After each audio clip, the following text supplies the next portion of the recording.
So the next thing I want to talk about with EFT and guided imagery is, are there any objections? Is there any conflict? When the person is able to visualize this, and they can, is there anything that's tripping them up in their mind? Or do they want to work on this because there's already a barrier?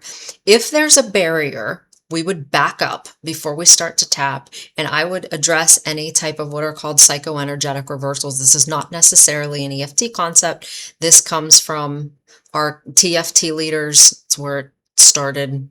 I like to talk about Dr. Fred Gallo in my book, and Sandy Radomski, who came up with the safety PR, psychological, psychoenergetic reversal. And basically that's when we have some conflict about it. So like part of me doesn't think it's possible. I did it once, can't do it again.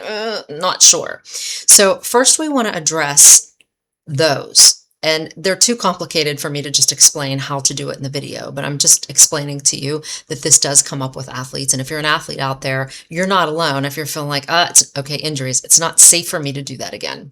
I'm going to get hurt again. It's not possible for me to do that. I only did it ever once, and everybody has the stats against me that I can do it again. So it's probably not possible. There's one. I don't deserve to do this. I don't deserve this level of success. I know that sounds weird, but sometimes we have some conflict in our body. I'm not willing to do this. That sounds odd too. Like, why wouldn't I want to be as the best I could be?